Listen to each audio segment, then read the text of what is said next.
अस्सलाम वालेकुम स्टूडेंट्स। आज के लेक्चर में हम डाइजेस्टिव सिस्टम के डिसऑर्डर्स में नेक्स्ट डिसऑर्डर को स्टडी करते हैं, दैट इज़ फूड पॉइजनिंग। इससे पहले हमने अल्सर को स्टडी किया था। Food poisoning is acute infective digestive illness.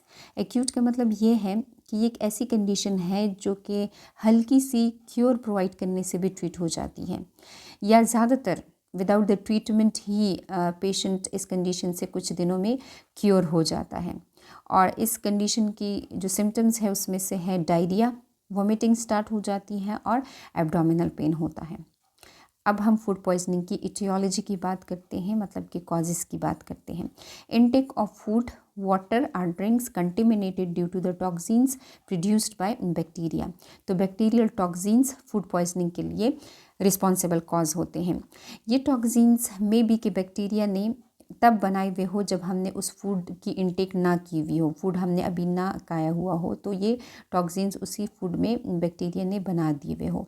या सम टाइम ऐसा भी होता है कि बैक्टीरिया ने फूड के अंदर टॉक्सिन्स नहीं बनाए हुए होते हैं, बल्कि वो बैक्टीरिया फूड में मौजूद होता है, हम उस फूड को इस बैक्टीरिया समेत खा लेते हैं। ये बैक्टीरिया किसी तरीके कार से हमारे स्टमक के एसिडिक एनवायरनमेंट को टैकल कर लेता है और हमारे इंटेस्टाइनल एरिया में आ जाता है। जब ये इंटेस्टाइनल एरिया में आ जाए तब ये टॉक्सिन्स प्रोड्यूस करता है।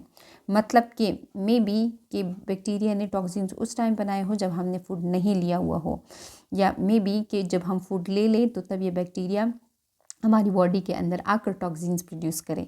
तो दोनों सूरतों में ही ये जो टॉक्सिन्स है ये हमारे इंटेस्टाइनल एरिया में एब्जॉर्प्शन के प्रोसेस के साथ इंटरफेरेंस करते हैं, जिसकी वजह से डिफरेंट मिनरल्स की, डिफरेंट इम्पॉर्टेंट सब्सटेंसेस की एब्जॉर्प्शन का प्रोसेस इफ़ेक्ट हो जाता है।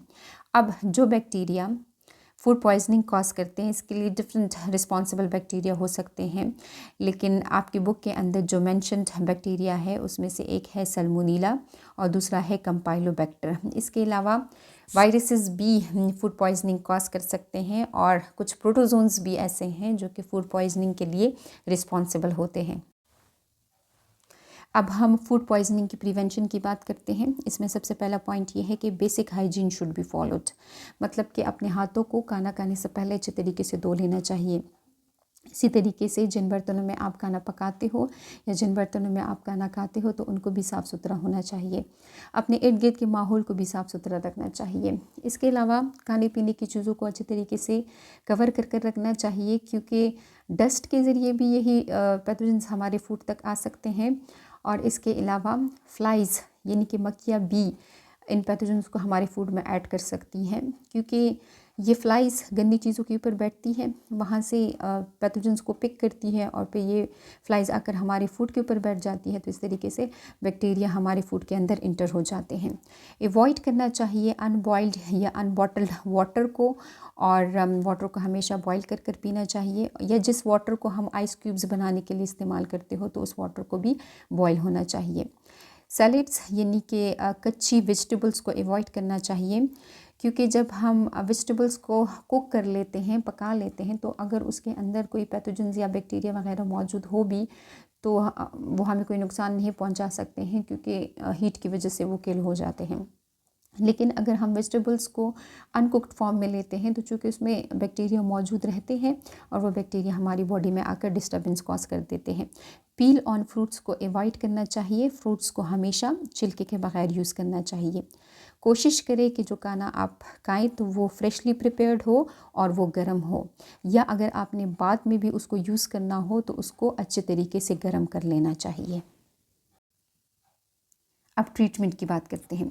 इस कंडीशन में चूँकि हमारा डाइजेस्टिव सिस्टम डिस्टर्ब हुआ होता है, इसलिए हम कोशिश करते हैं कि सॉफ्ट या इजली डाइजेस्टेबल डाइट लें, यानी कि लिक्विडी डाइट लें, सच एज सूप या फ्रूट ड्रिंक्स, टी या कोल्ड ड्रिंक्स को हम प्रेफर कर रहे होते हैं ताकि ये इजली एब्जॉर्ब हो सके। इसके अलावा ORS यानी कि ऑरल रिहाइड्रेटेड साल्ट्स वाटर भी दिया जाता है इन पेशेंट्स को, क्योंकि डायरिया या वॉमिटिंग की सूरत में उस पेशेंट की बॉडी से बहुत लार्ज अमाउंट में फ्लूइड या साल्ट्स लॉस हुए हो चुके होते हैं। तो इसलिए उनका लेवल मेंटेन करने के लिए फिर ये निमकोल के साशे मिलते हैं, या हम पानी में ऐड कर देते हैं और उस पेशेंट को पिलाते हैं। इसके अलावा एंटी डायरियल ड्रग्स भी दिए जाते हैं। एक एंटी डायरियल ड्रग का नाम आपकी बुक के अंदर मेंशन है और वो है लोपरामाइड। इसके अलावा एंटी वोमिटिंग ड्रग्स भी दिए जाते हैं।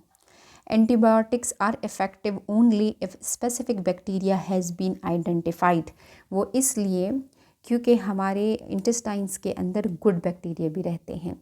अगर आपको किसी स्पेसिफिक पॉजिटिव बैक्टीरिया का पता चल गया है तभी आप एंटीबायोटिक प्रिस्क्राइब कर सकते हैं। ऐसा ना हो कि आप उन एंटीबायोटिक्स की वजह से गुड बैक्टीरिया को भी इंटेस्टाइन्स में किल कर दें। इन सवेयर केसेस इंट्रावीनस या IV drips must be given, या इस तरीके से भी किया जाता है कि उस पेशेंट की बॉडी में ड्रिप्स की सूरत में ये फ्लूइड्स या साल्ट्स एडमिनिस्ट्रेट किए जाते हैं। तो ये आज के लेक्चर में हमने फूड पॉइजनिंग के हवाले से बात की कि इसके लिए कॉजेटिव एजेंट बैक्टीरिया के टॉक्सिन्स हो सकते हैं। वो टॉक्सिन्स हमारे इंटेस्टाइन में न्यूट्रिएंट्स की एब्जॉर्प्शन के साथ इंटरफेयर कर सकते हैं और इन बैक्टीरिया में सल्मोनेला और कंपाइलोबैक्टर मेजर कॉजेटिव एजेंट्स हो सकते हैं।